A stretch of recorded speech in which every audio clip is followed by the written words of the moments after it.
Donc, la deuxième épisode des coulisses de l'entraînement. Votre animateur Carl Constant. On est avec un invité spécial, M. Pierre-Marie Toussaint, entraîneur kinésiologue et aussi préparateur physique des Carabins de Montréal et aussi enseignant à l'Université de Montréal. Comment vas-tu, Pierre-Marie? Ça va super bien, Carl. Donc, comme je dis à tout le monde, les coulisses de l'entraînement, c'est pour permettre aux professionnels du milieu d'avoir une plateforme pour que les gens puissent vous connaître, non seulement le professionnel, mais aussi la personne derrière la profession. Donc, Pierre-Marie, parle-moi un peu de toi, ton upbringing en tant que professionnel, en tant qu'enseignant. Comment c'est venu cette passion pour l'entraînement? Bien, en fait, j'ai découvert cette passion-là alors que j'étais très jeune. C'était au secondaire. Okay. J'ai fait plusieurs sports, puis je me suis rendu compte que quand je faisais du sport, c'est pas tant de faire le sport qui m'intéressait, mais tout ce qui était la préparation pour réaliser une performance. Donc, je demandais toujours à mes entraîneurs comment tu fais pour faire tes plans d'entraînement, comment tu fais pour périodiser notre entraînement sur une année. Tout ça, ça me fascinait comment c'était une science, l'entraînement. Puis, dès ce moment-là, je suis au secondaire, puis je me rends compte que c'est exactement ce que je veux faire. Préparer des gens, que ce soit des athlètes ou des personnes de la population générale, mais juste aider des gens à devenir en meilleure forme physique ou aider des gens à atteindre des niveaux de performance élevés quand on parle d'athlètes. Donc, je sais ça depuis le secondaire. Donc, j'ai fait tout mon cheminement après pour atteindre cet objectif-là de devenir kinésiologue. Puis, j'ai fait mon bac à l'Université de Sherbrooke en kinésiologie. J'ai fait ma maîtrise à l'Université de Montréal. Mm-hmm. Puis, je suis resté dans ce domaine-là tout le temps. Donc, avec ma maîtrise, c'est ça qui m'a mené à enseigner au département de kinésiologie de l'Université de Montréal, chose que je fais depuis 2001. Et je suis toujours resté là-dedans. Avec mon frère, on a ouvert un gym qui s'appelle PerfMax. Encore là, pour rester dans ma passion qui était de développer les qualités des gens, leur performance. Ensuite, les Carabins, j'ai été préparateur physique pour l'Impact de Montréal. J'ai travaillé 2 ans dans un aspect de la préparation physique de Georges Saint-Pierre. Donc, j'ai toujours baigné là-dedans depuis ce temps-là. Puis, j'ai jamais arrêté d'aimer ça, là. Enseigner, 2 choses. Entraîner des gens, puis transmettre de l'information, transmettre des connaissances, que ce soit à des entraîneurs ou des futurs entraîneurs, comme je le fais au département de kin. Mm-hmm. Alors, c'est 2 choses que j'aime vraiment faire, puis je veux pas sortir de ces 2 choses-là. Donc, tout l'aspect gestion d'un gym ou des choses comme ça, c'est des choses que j'aime moins. Moi, j'aime vraiment être sur le terrain puis aider des gens, là. Puis, t'as jamais, de la manière que tu parles, en sortant que c'est depuis le secondaire, donc il n'y a jamais eu de doute par rapport à la profession que tu voulais... Jamais. J'ai toujours aimé la science de l'entraînement, la science du corps. Donc, je trouvais que la kin, c'était un bon moyen de jumeler tout ce qui est physiologie, tout ça, puis performance sportive. Donc, le sport en tant que tel, qui est beau à voir, mais aussi la science qu'il y a derrière ça. Donc, la kin, c'est le moyen ultime là, de jumeler ces 2 aspects-là. Science du corps, science de l'entraînement et performance physique, la beauté de performer physiquement dans une activité. Ça fait que j'ai le parfait jumelage entre les 2, puis jusqu'à présent, j'ai jamais arrêté d'aimer ça. Puis, en tant qu'enseignant, c'est quoi qui te passionne d'aller transmettre justement ton savoir à des étudiants et des futurs kinésiologues en tant que tel? Bien, moi, je trouve ça fantastique de transmettre des connaissances, peu importe les connaissances. Tu sais, j'ai des enfants aussi, puis quand tu as la chance d'apprendre quelque chose à quelqu'un, je trouve que dans les vocations, c'est une des plus belles, selon moi, c'est de transmettre des connaissances à quelqu'un, de donner quelque chose à quelqu'un qui fait que maintenant, j'en sais plus ou maintenant, je suis meilleur dans quelque chose parce que quelqu'un m'a transmis. Puis quand c'est moi qui est le vecteur de cette transmission-là, je trouve que c'est très valorisant. Donc, c'est ce qui me tient dans l'enseignement, là. Puis à chaque année, malgré que j'enseigne les mêmes cours puis que je retransmets les mêmes infos, mais de savoir que je les retransmets à des personnes différentes qui vont pouvoir après faire leur bout de chemin avec ça, ben, je trouve ça super valorisant, là. Pour moi, c'est une des choses les plus valorisantes, c'est d'aider des gens à être autonomes, à se développer en tant que tel. Puis, À l'Université de Montréal, c'est quel cours que tu donnes exactement? Ben, j'enseigne plusieurs cours justement à l'Université de Montréal, donc je suis chargé de cours. On peut dire enseignant, mais pas professeur. Je ne suis pas à temps plein comme professeur, donc je suis chargé de cours. J'enseigne le cours qui s'appelle Évaluation et développement des qualités musculaires, donc qui est vraiment un aspect très important de la kin, là, qui est tout l'aspect évaluer et entraîner les qualités musculaires. J'enseigne un cours aussi qui s'appelle Approche clinique et exercice thérapeutique, qui est tout l'aspect de réadaptation, comment on aborde un client qui a des besoins au niveau de réadaptation ou de renforcement. Donc, ça, c'est le cours Approche clinique, donc vraiment la relation avec le client qui a besoin d'aide pour développer un problème spécifique pour des clientèles plus symptomatiques à ce moment-là. Donc, ça, c'est un autre cours. J'enseigne aussi un cours au département d'éducation physique. Donc, vous savez que les gens qui veulent être enseignants en éducation physique, au secondaire, au primaire, doivent apprendre plusieurs sports parce que c'est les sports qu'ils vont enseigner à l'école. Donc, moi, j'enseigne le cours d'athlétisme au département d'éducation physique, qui est jumelé au département de kin. Et pour que les futurs enseignants connaissent l'athlétisme, bon, moi, je leur apprends les différentes épreuves de l'athlétisme pour qu'ils puissent les enseigner aux jeunes à l'école. Puis, le 4e cours que j'enseigne, c'est le cours de physiologie. Donc, quand je disais la science du corps, la science de la physiologie, j'enseigne le cours de physiologie aussi à l'Université de Montréal, qui est au département de kin, qui est un cours sur les systèmes du corps humain. Okay. Nice. Dis-moi, comme ça fait déjà presque maintenant 2 décennies que tu enseignes, que tu es dans le domaine de l'entraînement, c'est quoi l'évolution que tu as pu voir depuis à tes débuts, puis jusqu'à rendu maintenant où on se parle? À quel point que tu vois que la culture de l'entraînement a évolué au Québec? Ah, ça, c'est super intéressant. Ce qu'on voit maintenant, c'est ce que j'appelle la démocratisation de l'entraînement. Okay? Donc, le but de l'entraînement, ça a toujours été pour tout le monde, sauf que ça ne rejoignait pas tout le monde. Donc, au début, l'entraînement, c'était associé, surtout les salles d'entraînement, c'était associé à ceux qui veulent devenir forts, ceux qui veulent développer des muscles ou ceux qui s'entraînent pour un sport en particulier. Donc, c'était assez peu commun de voir des gens aller en salle d'entraînement juste pour leur santé. Il y en a toujours eu, mais maintenant, il y en a beaucoup plus. Maintenant, le gym est rendu quelque chose d'accessible à tout le monde. Tout le monde a leur histoire de à mon gym, j'ai une madame de 72 ans qui s'entraîne et ainsi de suite, ce qu'on voyait très peu avant. Donc, ça s'est démocratisé. Puis même l'entraînement de performance s'est démocratisé avec l'arrivée du CrossFit.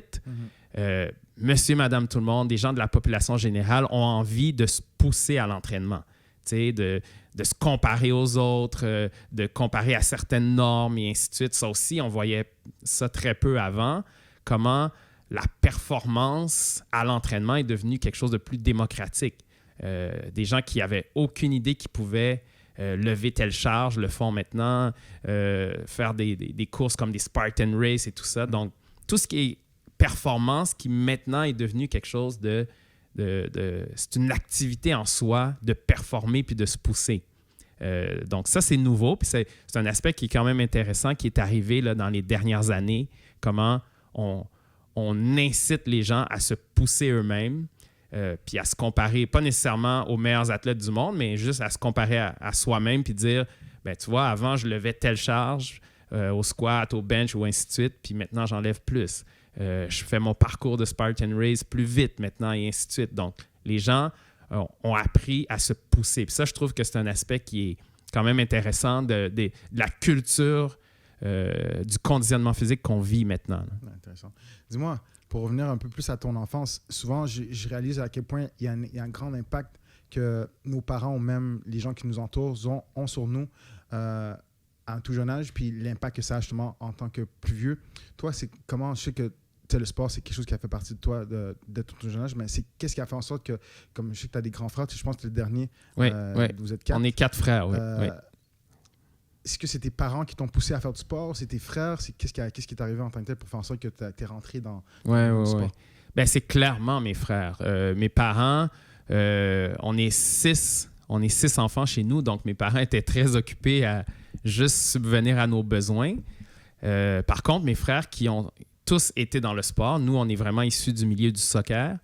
On a tous joué au soccer, les 4. Et eux étaient dans le sport. Donc, c'est mes plus grands frères qui m'ont initié au sport, qui m'ont inscrit dans des équipes et tout ça. À chaque fois que je voulais essayer un nouveau sport, je demandais à mes frères, est-ce que tu peux m'inscrire, est-ce que tu peux m'amener, et ainsi de suite. Parce que, comme je vous dis, mes parents étaient vraiment chargés avec les 6 enfants. Donc, les frères plus vieux, étant le plus jeune, j'avais des frères plus vieux qui étaient en mesure, par exemple, de conduire puis de m'amener à mes pratiques ou des choses comme ça. Donc, c'est ça la chance que j'ai eue, c'est d'avoir des frères plus vieux qui ont pu vraiment m'initier puis de me maintenir dans ma pratique sportive. Là. Si j'ai à me déplacer pour une compétition, tout ça, c'est mes frères qui me donnaient les lifts. Là. Donc, c'est grâce à eux si j'ai pu découvrir ça puis ça m'a permis de poursuivre ma pratique. Puis une question que j'aime bien poser parce que je trouve que c'est important de comprendre qu'est-ce que ça t'apporte. T'sais, les gens le savent que le sport, que l'entraînement, c'est important, ça a un impact sur ta santé et beaucoup plus.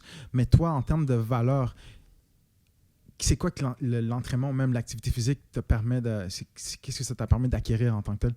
Pour moi personnellement ou pour les gens que j'entraîne? Pour toi personnellement. Pour moi personnellement, comme je te dis, moi je retrouve comment je pourrais dire ça? Je retrouve un bénéfice personnel. Comme la job, je la fais un peu parce que ça me valorise, parce que c'est comme de voir quelqu'un performer ou d'atteindre son objectif, je trouve ça fascinant. Tu sais, comme quand j'entraîne des athlètes, puis de les voir évoluer. Je veux dire plus pour toi. Comme exemple, quand tu t'entraînes, quand moi je m'entraîne. Quand tu t'entraînes, c'est quelles sont les valeurs que tu peux en retirer? Comme exemple, moi, quand j'entraînais, puis quand je m'entraîne, je réalise que ça me permet d'avoir plus de discipline. Je vois aussi le côté d'être enseignable. Il y a plein d'autres choses qui rentrent en ligne de compte. Mais toi, c'est quoi? Moi, honnêtement, c'est un peu spécial ma relation avec l'entraînement. J'aime pas tant l'entraînement en soi. OK? Donc, ce que j'aime, encore là, je reviens là-dessus, ce que j'aime, c'est la science qu'il y a derrière ça. Donc, c'est de dire, OK, je vais essayer telle méthode d'entraînement pour comprendre la science qu'il y a derrière. Pas parce que j'aime l'acte de m'entraîner. J'aime ça. Mais c'est pas ça qui m'attire en premier. C'est de comprendre la méthode. C'est de dire, OK, je vais essayer telle méthode, voir quel effet qu'elle a sur mon corps, physiologiquement, et ainsi de suite. Donc, c'est un peu comme une relation d'expérimentation pour moi, l'entraînement. Aussi, les changements que ça fait sur mon corps. Donc, si je m'entraîne puis je dis, OK, j'aimerais ça gagner 10 livres de muscle. Donc là, je vais partir puis je vais intensément faire quelque chose pour voir en combien de temps je peux gagner 10 livres de muscle. Ou j'ai déjà fait ça, un défi avec un collègue, voir jusqu'à où on pouvait descendre notre pourcentage de gras. Fait que là, je suis parti avec ça. J'ai dit, OK, je vais appliquer les notions que je connais puis voir c'est quoi le plus rapidement, à quel degré je peux diminuer mon pourcentage de gras. Donc, pour moi, l'entraînement, ce que j'en retire, c'est vraiment comme un laboratoire humain de dire, je vais essayer des choses, je vais voir l'effet que ça a. Puis, c'est ça la relation que j'ai. C'est une occasion pour moi, l'entraînement, de me découvrir puis de découvrir comment ces méthodes-là agissent sur le corps. Donc, comme je dis, c'est un peu spécial. La plupart des gens aiment l'acte en tant que tel de s'entraîner. Moi, c'est la science qu'il y a derrière ça. Ah, c'est bon, ça. Est-ce que ce côté scientifique, c'est quelque chose que tu as toujours eu depuis que tu es tout petit? Même, j'imagine, dans n'importe quelle sphère, tu veux comprendre le derrière de la chose, pas juste la façade en tant que telle? Exactement. Un peu dans tout ce que je fais, j'aime ça comprendre les choses. Donc, c'est pour ça que je trouve que la kin, c'est intéressant parce que j'aime le sport. J'ai toujours regardé beaucoup de sport à la télévision. J'aime ça voir des gens performer peu importe le sport. Juste voir des gens en train de se pousser puis de performer, ça me fascine. Donc, je me suis dit, comment je peux avoir... Soit que je deviens un athlète parce que j'aime l'effet de se pousser puis ou j'aime aussi l'aspect scientifique des choses, comprendre les choses. Donc, là, j'avais vraiment un domaine qui ramenait les deux ensemble. Donc, oui, j'aime comprendre puis j'aime la performance. Fait que c'est un jumelage parfait, comme je le dis. Intéressant. En tant que prof, selon toi, qu'est-ce qui te distingue des autres professeurs, peu importe le domaine, que ce soit en kinésiologie ou prof d'histoire? Qu'est-ce qui te distingue si on parle de... Si je devrais interviewer un élève, qu'est-ce qu'il me dirait de Pierre-Marie? Ben, je veux pas faire cliché parce que je pense que on pourrait s'attendre à cette réponse-là de n'importe quel prof. Mais moi, vraiment, ce que j'aime dans l'enseignement, c'est de voir les gens évoluer. Donc, je fais tout pour que les étudiants comprennent les choses. J'enseigne pas pour juste donner une matière puis dire OK, ben on verra à l'examen si vous avez compris. Comme tout mon enseignement est basé sur est-ce que vous comprenez? Mm-hmm. Je pose énormément de questions. Je ramène toujours. Est-ce que vous avez des questions? Est-ce que je teste voir à même le cours si je dis quelque chose, si tout le monde l'a compris? Donc, tout mon enseignement est basé sur il faut que tout le monde comprenne tout ce que je dis et tout ce que j'essaie d'inculquer. Donc, des fois, je m'arrête dans le cours. Certains n'aiment pas ça parce que ceux qui sont plus avancés voudraient avancer plus. Mais c'est tellement important pour moi que des fois, j'arrête dans un cours et je dis tant qu'il y a une personne dans le cours qui ne comprend pas, on va rester sur la notion. Il faut que tout le monde comprenne ce que je dis. Donc, des fois, ça me freine comme enseignant d'aller plus loin, mais c'est comme une obsession que j'ai de m'assurer que tout le monde comprenne puis de les voir progresser parce que, justement, c'est pour ça que j'enseigne. C'est de voir les gens faire « Ah, OK, je comprends maintenant, puis je peux avancer, puis je peux faire quelque chose avec ça. » Donc, c'est une qualité, mais en même temps, des fois un défaut parce que quand je regarde mes évaluations de cours, j'ai certains étudiants plus avancés qui disent « Il me semble qu'on pourrait aller plus loin, on reste trop longtemps à approfondir certaines notions qu'on a compris, mais c'est un peu ça qui me stoppe parce que s'il y a 5 personnes sur 160 étudiants qui ne comprennent pas bien, je vais rester sur la notion des fois. Ah, j'aime ça. Mais tu dis un bon point parce que je me rappelle, j'avais un de mes profs, pas en kin, mais parce que je n'ai pas étudié en kin, c'était en commerce international, qui avait dit que la responsabilité, c'est pas à l'élève. Quand un élève échoue, c'est le professeur qui a échoué parce que c'est la façon que le prof a mis la matière devant l'élève qui fait en sorte que l'élève va comprendre. Fait que c'est sûr que maintenant, il faut trouver la façon que l'élève peut comprendre pour que par la suite, il puisse passer à autre chose. C'est ça. C'est toujours la responsabilité du professeur en tant que tel de prendre ce chapeau, de dire, tu sais quoi, si tu n'as pas compris, mais c'est parce que moi, je l'ai expliqué d'une façon que toi, tu ne peux pas comprendre. Donc, il faut que je m'arrange pour trouver comment toi, tu apprends pour que maintenant, tu puisses te passer la matière comme il se doit. Ben, c'est ça. Je suis en partie d'accord avec ça. Il y a une façon de transmettre les connaissances puis de les réexpliquer quand ce n'est pas bien compris. Mais il y a aussi une part de l'étudiant de faire son travail personnel. Comme par exemple à l'université, quand on donne certaines notions, ça doit être révisé parce qu'il n'y a pas d'apprentissage sans mémorisation. Donc, si, par exemple, on voit des méthodes d'entraînement en musculation, dans le cours, tu les as toutes compris au moment où je les ai expliquées, mais il faut après t'en souvenir pour pouvoir les appliquer dans la vie de tous les jours. Ça, c'est un des problèmes que je vois en enseignement. Souvent, les étudiants font comme « OK, on les a toutes vues dans le cours, sont toutes claires, mais après, il faut que tu les expérimentes. Tu ne peux pas retenir une méthode si tu ne l'as pas expérimentée. La meilleure façon de la retenir, c'est de l'avoir déjà fait puis de comprendre tout ce que ça implique. Il faut que tu révises ta matière aussi, ainsi de suite, parce qu'on en voit beaucoup de méthodes. Donc, il y a une partie qui vient de l'étudiant de j'ai compris la notion, mais est-ce que je suis capable de l'intégrer, de l'appliquer, puis de me l'approprier, en fait? Donc, ça vient de...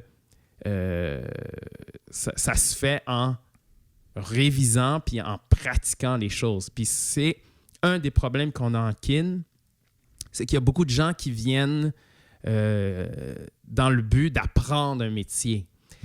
La kin, c'est très particulier parce que, par exemple, si je veux devenir dentiste, je ne suis pas obligé d'avoir un vécu dans la médecine dentaire avant de devenir dentiste. Les meilleurs kin sont des gens qui ont du vécu, qui se sont déjà entraînés, qui s'entraînent encore, qui peuvent justement, comme je disais tantôt, comme ce que j'aime, qui peuvent appliquer des méthodes, soit les appliquer sur des personnes ou soit les appliquer sur eux-mêmes. C'est des gens qui baignent là-dedans. Alors, c'est particulier parce qu'il y a beaucoup de métiers. Si tu veux devenir comptable, tout ça, c'est des choses qui s'apprennent à l'université. Mais apprendre la kin, apprendre à s'entraîner ou développer des gens, même si ce n'est pas juste soi-même, il faut que tu sois déjà là-dedans parce qu'il faut tout ce que tu vois en cours, si ce n'est pas appliqué directement, c'est difficile, ça reste des notions vagues. Puis c'est quelque chose très théorique aussi. Très théorique, puis c'est quelque chose que j'observe. Ceux qui baignent pas dans l'entraînement puis qui se disent je m'inscris en kin parce que je veux apprendre ce métier-là, ils ont beaucoup de difficultés parce qu'on peut pas tout donner. L'aspect pratique, là, même si on a beaucoup de laboratoires maintenant, ça a beaucoup augmenté dans les départements de kin, l'aspect pratique, mais il n'y a pas de plus grande pratique que de t'entraîner pendant, je sais pas moi, 8 mois en hypertrophie pour comprendre vraiment, tu sais, qu'est-ce que ça implique. Si tu fais un cours, un laboratoire sur l'entraînement en hypertrophie, tu vas voir un peu ce que c'est. Si tu t'entraînes 8, 9, 10 mois en hypertrophie, là, tu vas comprendre encore mieux. Donc, ça implique une pratique personnelle. Qu'on n'a pas nécessairement dans tous les métiers. Là. Non, c'est ça. Puis en plus, en même temps, aussi je pense que la relation aussi que tu as avec ton client, de comprendre, de pouvoir relate par rapport à la douleur, par rapport à la récupération, par rapport même à le stress que tu peux avoir dans ta vie, puis tous les aspects qui jouent sur l'entraînement, que ce soit pour la performance ou que ce soit juste pour monsieur, madame, tout le monde qui veut perdre du gras ou prendre de la masse. Je pense que la relation entraîneur puis client, elle joue beaucoup avec ça, parce que si tu le vis pas toi-même, comment tu peux vraiment par la suite enseigner le fait si tu n'as pas même le ressenti à ce moment-là. On va changer de registre. Parce que j'aime, comme je l'ai dit tantôt, j'aime que les gens puissent connaître aussi la personne derrière le professionnel. Je pense que tu es père de famille, si j'ai bien compris. Oui, j'ai 3 enfants. J'ai 3 enfants. Comment tu vis la relation en tant que, justement, préparateur physique? Maintenant, tu as des enfants, c'est sûr que j'imagine qu'ils font du sport. Quel genre de sport qu'ils font? Comment... ils en ont fait. Maintenant, ils sont plus du tout dans le sport, mais ils en ont fait, évidemment, plus jeunes, parce que c'est quand tu es plus jeune, c'est tes parents qui décident. Donc, on les a inscrits dans le sport. Ils ont fait du soccer beaucoup. C'est vraiment familial, ça. Oui. Soccer, c'est toujours le premier sport. Ensuite, ils ont joué au football parce que ce qui est particulier, c'est que j'ai 2 gars et une fille. Et mes 2 garçons ont été waterboy pour les carabins. Moi, c'était la façon que j'ai trouvée parce que ça demande beaucoup d'heures, les carabins. Ça implique que je me déplace avec l'équipe. Les fins de semaine sont toujours prises parce qu'on a des matchs les fins de semaine. Puis, donc, quand ils étaient jeunes, la façon que j'ai trouvée d'être avec eux tout en travaillant, c'est que je les amenais avec moi dans les pratiques et dans les matchs. Puis, ils étaient waterboy. Puis, à un moment donné, ils étaient les 2 waterboys en même temps parce qu'ils sont assez rapprochés. Ils ont 3 ans de différence. Donc, ils ont baigné dans le milieu du football. Ils venaient avec moi dans mes déplacements, quand on jouait à Québec, tout ça, ils venaient, puis c'était les waterboys attitrés de l'équipe. Puis, évidemment, à cause de ça, ils ont voulu essayer de jouer au football, puis les 2, ils ont été au Collège de Montréal, puis ils ont joué au football pour l'équipe du collège. Donc, ils ont expérimenté le sport. Ensuite, c'est resté quelque chose qu'ils pratiquent du sport d'un point de vue récréatif, mais ils ne sont pas restés dans le sport de performance. Donc, ça, c'est un peu comment je les ai amenés à ça. Ma fille, elle, je ne l'ai pas amenée avec moi dans le sport. C'est quelque chose qui l'intéresse moins au point de vue performance, mais qui pratique des sports pour le plaisir comme ça. Elle aime beaucoup le skateboard, tu sais. Puis je l'encourage là-dedans parce qu'il y a peu de filles qui font du skateboard. Donc, mais à un niveau récréatif, là, elle fait du skate comme ça. Elle aime beaucoup le vélo aussi. Donc, tu sais, on les encourage à faire du sport, mais j'ai jamais poussé mes enfants à performer dans quoi que ce soit. Si vous aimez ça, vous le faites. Si vous n'aimez pas ça, vous passez à autre chose, tout simplement. Là. Donc, pas que ça devient une corvée en tant que telle, plus quelque chose qu'ils le font par plaisir. Sinon, c'est ça. Ils le font par plaisir, puis ils essayent des choses aussi. Là, mon plus vieux, il a commencé à faire du vélo, puis à monter Camillien Hood avec ses amis en vélo, tout ça. Fait qu'ils expérimentent, mais ils font rien d'un point de vue performance. Puis ça, je suis un peu content. Ça veut dire que je les ai jamais poussés à performer, juste à expérimenter des activités physiques, tout simplement. Puis tu dirais quoi justement à des familles des gens que c'est pas dans leur culture le sport en tant que tel, mais qui sont conscients que au-delà du côté performance, que ce serait une bonne chose de permettre à ces enfants de toucher à tout pour juste voir au moins qu'est-ce que tu aimes. C'est par ça. Ensuite, peut-être développer de quoi ou juste tout simplement avoir cette habitude-là puis de le garder tout au long le reste de sa vie. C'est ça. Mais il faut rester attentif à ce qui intéresse le jeune. J'ai une anecdote assez intéressante là-dessus. Ces temps-ci, tout le monde voit sur Netflix la série Cobra Kai. qui est comme la suite de Karate Kid. Puis ma fille est vraiment accro. Ma fille a 10 ans, puis elle est vraiment accro à cette série-là qui s'appelle Cobra Kai. Puis instinctivement, elle m'a dit « J'aimerais ça faire du karaté. » Puis je trouve ça le fun parce que moi, je suis pour que les jeunes essaient des activités. Puis quand ça t'attire, ben OK, ben, ça t'intéresse vraiment, ben, dès que les mesures vont permettre qu'on t'inscrive au karaté, on va t'inscrire au karaté. Est-ce que tu vas le faire pendant 6 mois, 1 an? On verra. Mais peut-être tu vas développer une passion pour ça. Peut-être que tu vas en retirer quelque chose pendant 1 an seulement. Mais rester attentif à leurs intérêts puis pas hésiter à leur faire plein d'activités. Elle faisait de la danse avant, elle s'est inscrite. Elle nous a demandé qu'on l'inscrive à un cours de danse. On l'a inscrit à un cours de danse. Maintenant, elle est attirée par le karaté à cause de cette série-là. Ben, on va essayer le karaté dès qu'on va le pouvoir. Puis ça fait que le jeune, il essaie plein d'activités. Non seulement il développe ses habiletés motrices, parce que c'est ça le but ultime, c'est d'avoir un développement moteur puis un développement physiologique pour être en santé. Mais d'un autre côté, c'est que tu vas peut-être découvrir une passion qui fait que c'est quelque chose que tu vas faire pendant des années parce que tu aimes ça. Donc, ma réponse, c'est vraiment faire essayer le plus d'activités physiques possible aux jeunes, le plus d'activités physiques différentes aux jeunes pour voir dans quoi ils ont le goût, dans quoi ils vont développer une passion. Puis je pense que ça aussi, ça permet d'ouvrir son esprit parce que souvent, il y a pas des clans, mais il y a des sports qui sont quasiment mis pour un certain type de personne. Mais si tu as une ouverture d'esprit, tu peux justement, comme tu viens de le dire, faire du skate, mais ça ne veut pas dire que c'est quote-unquote fait pour ta culture, mais ça n'empêche pas que tu peux le faire. Puis ça permet d'avoir des gens comme Piquet Souban qui joue au hockey, ou même on a Olivier Auclair qui joue au hockey aussi pour Ottawa, si je me rappelle bien. Donc, je pense que là-dessus, c'est important que le parent, pas pousse, mais au moins permet d'avoir ce côté de juste cette ouverture d'esprit. Puis de toute façon, anyway, il y a juste un côté bénéfique. C'est ça, c'est ça. C'est juste prendre l'opportunité. Bon, tu veux essayer ça, on te donne la possibilité de le faire. Juste ça, c'est déjà beaucoup. Là. Dis-moi, on est en période de pandémie, puis tantôt on en a parlé off-camera, de l'impact que COVID a sur les gyms. Je sais que toi, en tant que tel, tu as fermé ton centre. Comment tu vois le aftermath après COVID? Comment tu penses que l'industrie va s'ajuster? Ouais, en fait, on en a parlé tantôt, puis je suis pas super optimiste quant aux effets de ce qu'on vit présentement sur la pratique d'activité physique. Puis je m'explique, c'est pas pour les mordus. Les mordus vont rester mordus. Donc, dès que les gyms vont ouvrir, c'est les premiers qui vont rentrer dans les gyms. Ce que la situation qu'on vit présentement va affecter, c'est les gens qui font de l'activité physique dans un but de santé, qui disent « Bon, je ne suis pas un mordu de gym, mais je sais que c'est important, je sais que c'est bon pour ma santé, puis j'en ai besoin. » Alors, ces gens-là, je pense que tout ça va les affecter parce que la situation qu'on vit actuellement est beaucoup axée sur les risques. Puis, tranquillement, on associe le gym à un endroit risqué.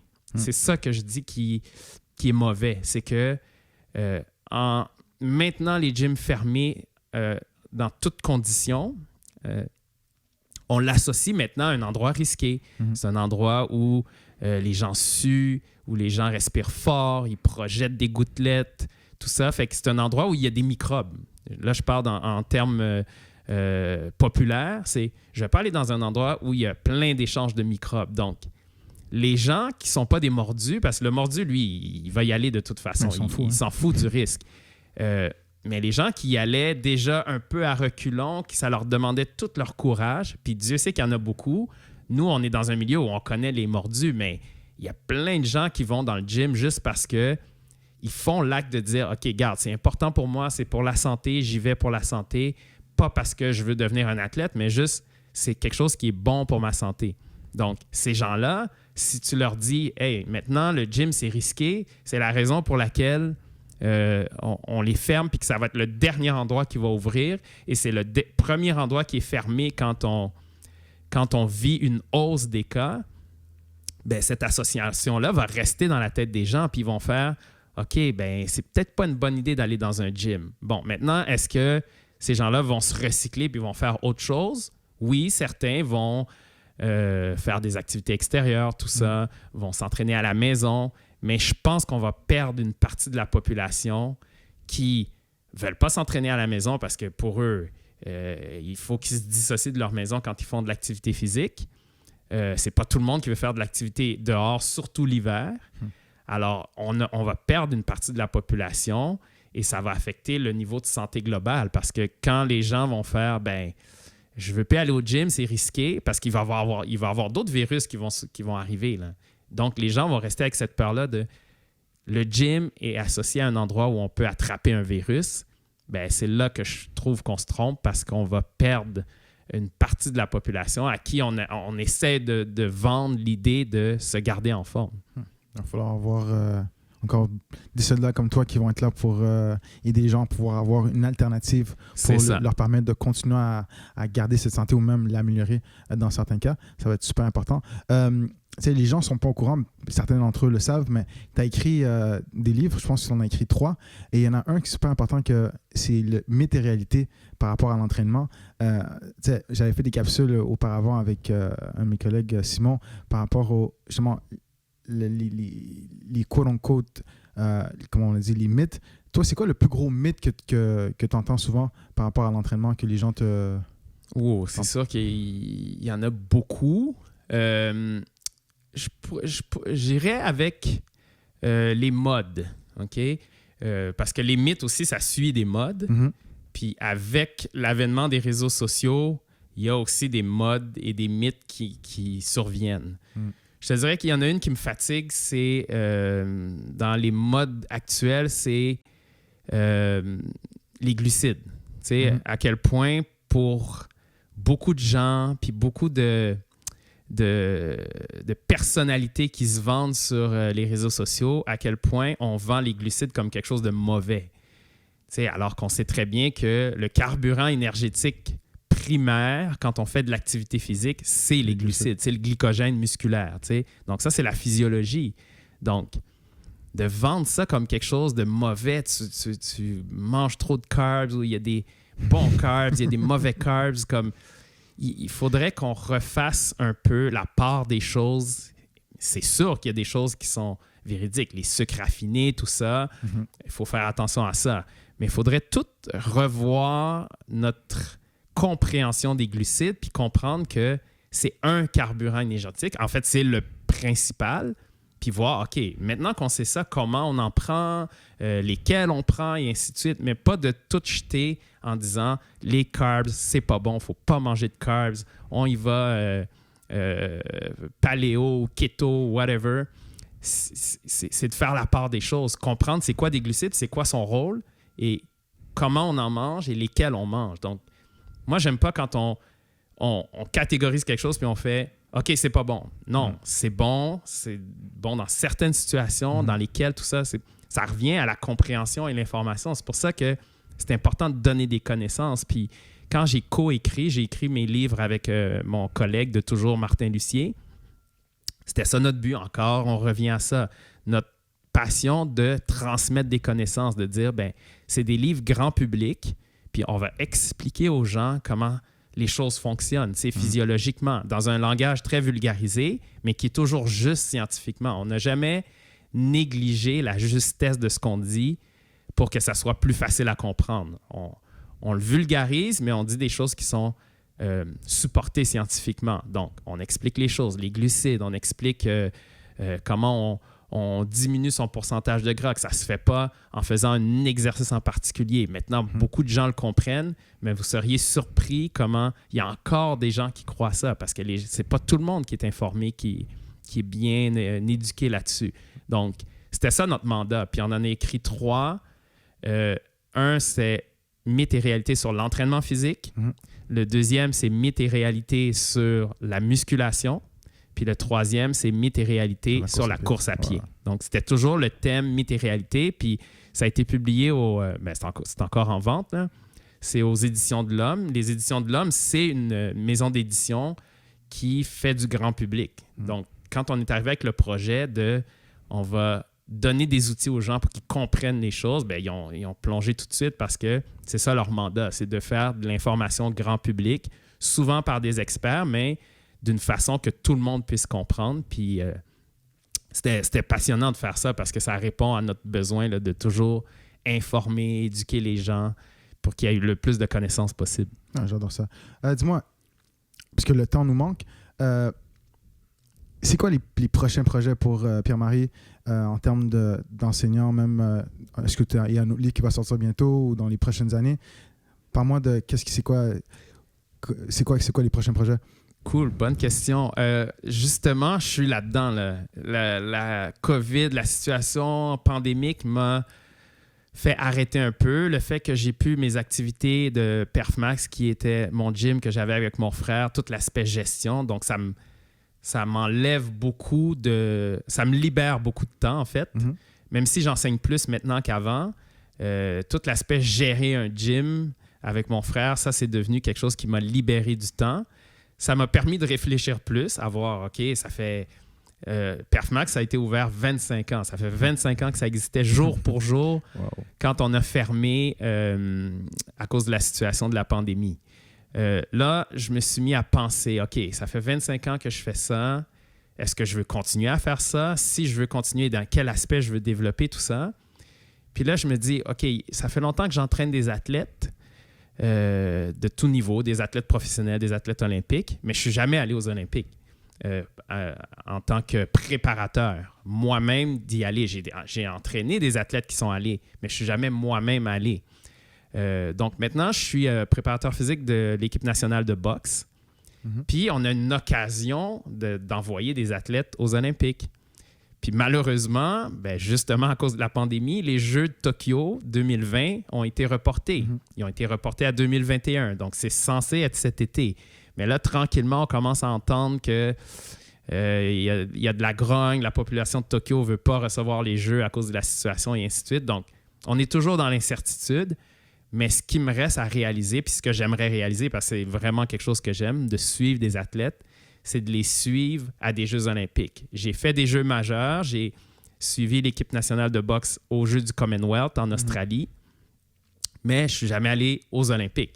Donc là, dans les réalisations, je me dis, bon, ça, c'est vraiment quelque chose que j'aimerais, me retrouver dans un village olympique avec des athlètes que j'entraîne, puis pas juste les entraîner à distance, mais être là avec eux, vivre l'événement avec eux, puis pouvoir les aider sur place. J'ai fait des programmes d'entraînement pour des gens qui sont allés aux Olympiques, mais être sur place puis dire, OK, il faut travailler telle chose. En boxe, c'est beaucoup une question de faire le poids et tout ça. Donc, les aider là-dessus, ça, c'est quelque chose qui m'intéresse et qui me reste à réaliser. Mais j'espère juste que les Jeux de Tokyo de 2021 ne seront pas reportés. Parce que s'ils sont reportés, j'aurai l'occasion d'y aller plus tard. Mais là, c'est vraiment un point tournant où j'aurai la chance d'y aller dès cette année. Mais on ne sait pas. Là, c'est très, très incertain parce qu'il y a vraiment un courant là, à Tokyo sur est-ce que c'est insensé de recevoir des Jeux dans la situation dans laquelle on vit comme ça, où tu as plein de gens qui vont arriver de plein de pays. C'est grandiose des Jeux olympiques, là, c'est beaucoup de voyageurs. Donc, il y en a qui disent que c'est insensé puis qui demandent encore soit de les annuler ou de les reporter. Mais les reporter, c'est difficile parce que les Jeux, c'est aux 4 ans. Il y a les Jeux d'hiver qui s'en viennent, qui sont intercalés aux 4 ans, mais intercalés aux 2 ans. Donc, ils ne peuvent pas reporter beaucoup plus que ça. En même temps, s'ils font des Jeux, comment ça peut se faire dans la situation sans public et tout ça?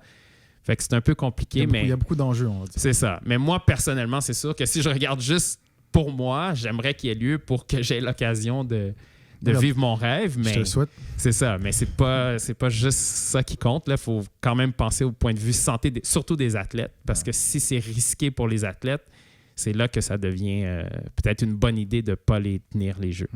Sinon, comment les spectateurs peuvent te rejoindre, Pierre-Marie? Quels sont tes contacts, liens Instagram, site web? Comment on peut te rejoindre? On peut toujours me rejoindre par les réseaux sociaux, mais il y a une des choses que... ça, c'est aussi particulier. Il y a une des choses que je me suis promis durant la situation qu'on vit, c'est que je ne veux plus trop embarquer dans la game de se vendre sur les réseaux sociaux. Donc, j'ai encore mes comptes Instagram et tout ça, mais je publie absolument rien sur mes réseaux sociaux.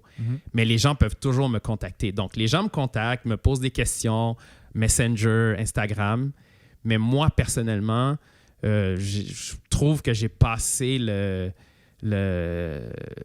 période, le stade d'essayer de me vendre et tout ça. Donc, je l'utilise vraiment pour répondre aux gens. Donc, les gens m'écrivent, me posent des questions, puis c'est quelque chose que j'adore toujours, informer, donner des connaissances aux gens. Fait que ça, je le fais toujours, mais je ne suis pas actif sur les réseaux sociaux. Je ne fais pas de marketing, je ne me vends pas. Ça reste juste une plateforme où je réponds et je communique avec les gens. Puis ça, j'aime ça, puis je suis très ouvert à ce que les gens m'écrivent. Donc, Pierre-Marie Toussaint, tel quel, Instagram ou Facebook ou Messenger, les gens peuvent communiquer avec moi facilement. C'est parfait ça. De toute façon, comme tu viens de le dire, tu as fait ta marque déjà dans le domaine, tu n'as rien à prouver en tant que tel. Donc, il y a beaucoup d'élèves, tous les gens à qui je parle, que ce soit kinés, ils connaissent Pierre-Marie. Donc, j'apprécie vraiment le fait que tu sois venu à l'émission. C'est très apprécié que tu aies dit oui déjà. Alors, allez suivre Pierre-Marie. Et puis, je te souhaite de pouvoir faire les Jeux de Tokyo. Sinon, ce sera reporté, mais au moins de le faire. Puis, tu sais quoi, je voudrais te revoir dans le show plus tard à un moment donné. Ah, ça va me faire plaisir. Je vais revenir à chaque fois que tu vas m'inviter. Yeah, c'est parfait ça. All right, man. Fait que, on se dit à plus. À la prochaine. Salut. Merci.